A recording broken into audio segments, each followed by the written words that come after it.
to give the floor to Ms. Jean Judes, who is Executive Director of Beit Issie Shapiro, Israel's leading non-profit organization in the field of disabilities. She has been working in the field of disabilities for the past 20 years, including as Director of Community work at Hot Hasharon Municipality and Community Social Work at Herzliya Municipality. She holds a Master's in Social Work, Planning and Management from the Bar Ilan University. You have the floor, Ms. Thank you very much.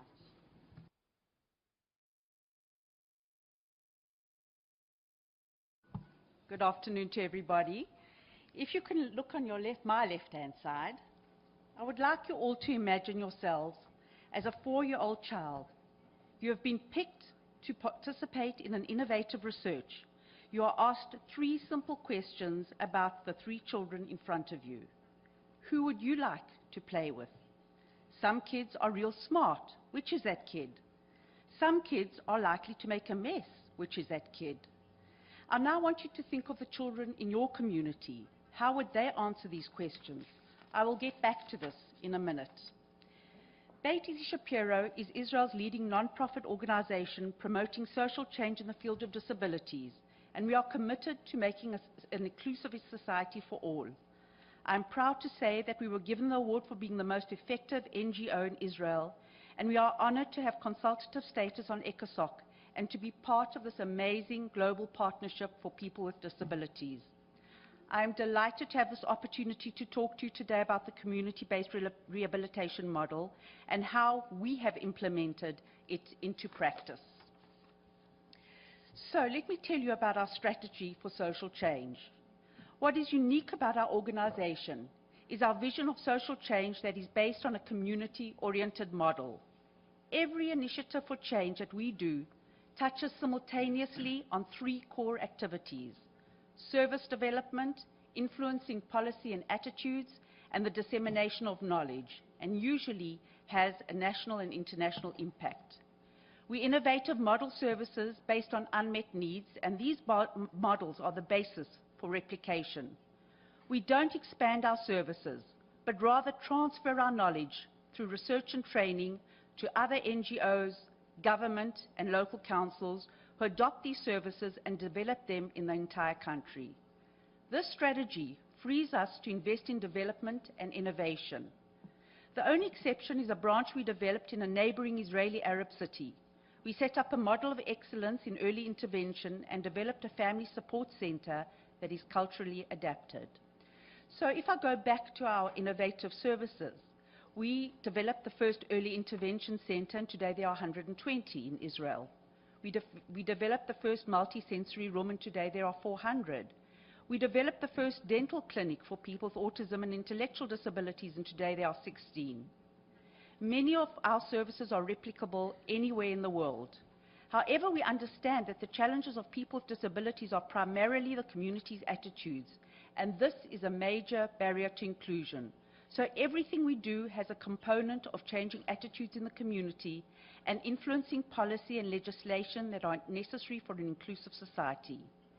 To change policy and legislation, one needs broad-based partnerships. We have been leading a coalition of 60 organizations for many years. This has brought significant changes in our legislation. We could not have done it alone. Only by joining forces have we been able to get to far-reaching changes.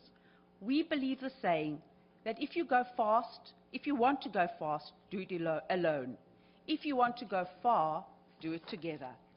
Families and people with disabilities are our major partners and allies in this process. So while some believe that CBR is mainly service provision within the community, we at Beit Issie Shapiro, and many of us here, believe it is that and more. So we tackle CBR with what we call our circles approach, that is based on the belief that to make an inclusive society, one has to look at the person with disabilities as well as the interaction of the person within the family context, the community, and the society with the cultural and social and economic policies that surround the person. Any community-based change requires us to intervene on all these levels. Today, I will bring one example of how we have applied this model in practice.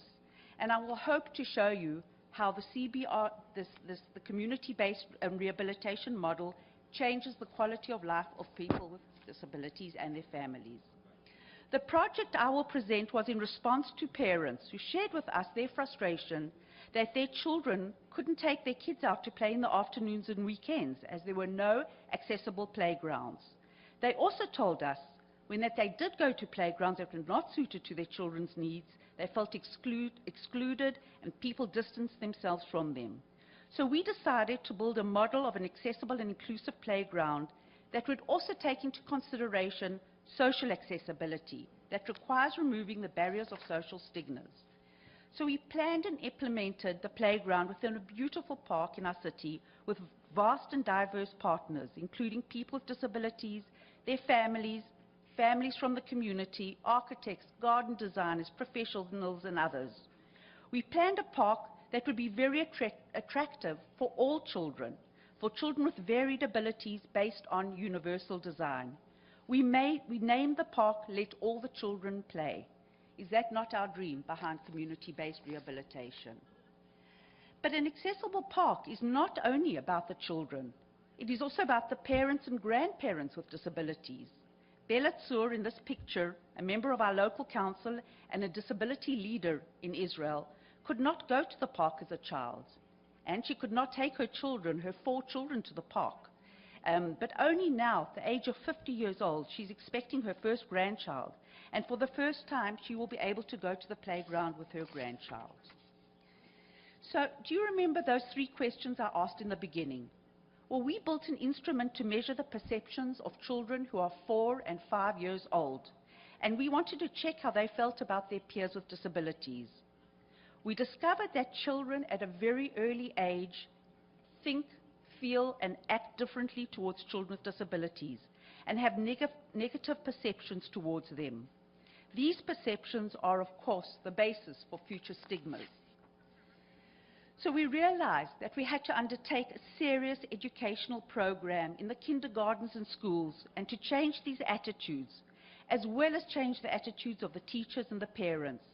And with the help of our disability leaders, we designed an intensive workshop for these 3 groups and worked on the attitudes of all these people.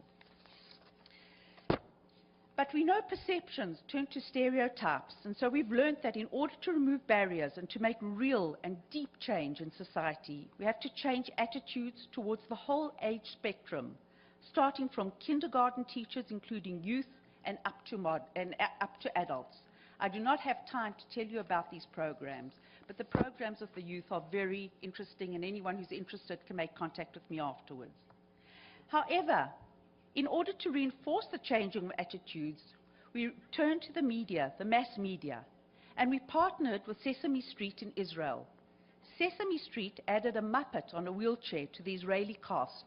Her name is Sivan, and she's pretty, strong, clever, and popular. She's part of the community of the children on the show. Most of the children watch this TV program and are influenced by this. We have used Sivan with the help of Sesame Street Israel to develop workshops for our children in the kindergartens and schools and to portray our messages in the park. I would like to show you a very short clip about this.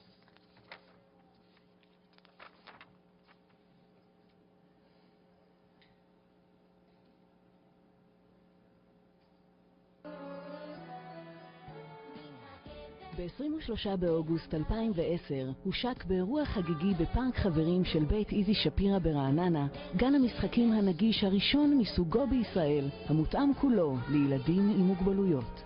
כמעט הכל מתקן שמנו אותו פה, והוא יכול לתפוס נכון ולהחזיק ולהיות בו לבד. מדהים. האירוע היה חלק ממיזם חינוכי משותף לעמותת ססמי וורקשופ, בית איזי שפירא וערוץ הופ, שמטרתו לחולל שינוי בתחום החינוך לסובלנות ושילוב ילדים עם צרכים מיוחדים בקהילה.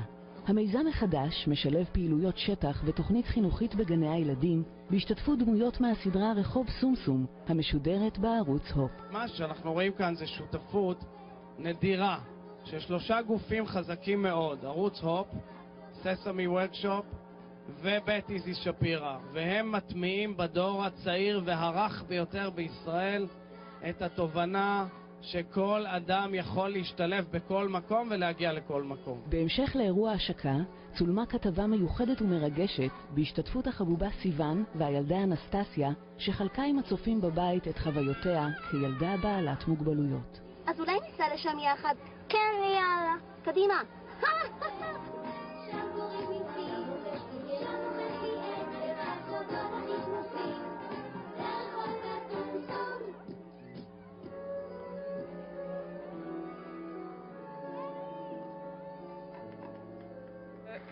So how did we leverage the park project to make a national and international impact?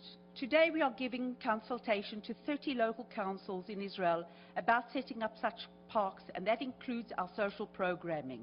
And the government is giving some resources to this. And how do we impact on policy? We know that a critical component in policy changes is developing awareness amongst policymakers. So we've worked on this awareness. And just last week, as a result of this model, and with the help of the Commissioner for the Rights of People with Disabilities, Mr. Achia Kamara, who's sitting with us today, our government has signed regulations that require all new parks built in Israel to be accessible. It is now mandatory by legislation. And internationally, we are thrilled that we are now helping countries such as South Africa, Uruguay, and the UK to set up similar parks in their countries. So to end my presentation, I'd like to say that CBR, Community-Based Rehabilitation, for us is a multi-layered approach, a holistic approach, where you have to look at the child and his needs for accessibility, look at the experience of the family, relate to the community, and change legislation. So what we've learned together from the work in the United Nations and our experience is that there are a few critical principles to follow. First of all, we identified the community needs for recreation for families who have children with disabilities. We removed barriers. We approached this with a rights-based approach. Families and parents have a right to be part of the community. We developed broad-based partnerships. And of course, people with disabilities and their families were our major allies. So after all this investment for community change, we are already receiving different answers to the questions I asked in the beginning from the children we have worked with. Imagine how much further we can go in the future. We are committed to sharing our knowledge and experiences and learning for others. If anyone is interested to speak to us, and if we would love to learn from you, all my details at the end of this presentation. So in conclusion, we believe that with global partnerships and the implementation of the CRPD, we can all make a difference. Let's join hands to make this difference. Thank you.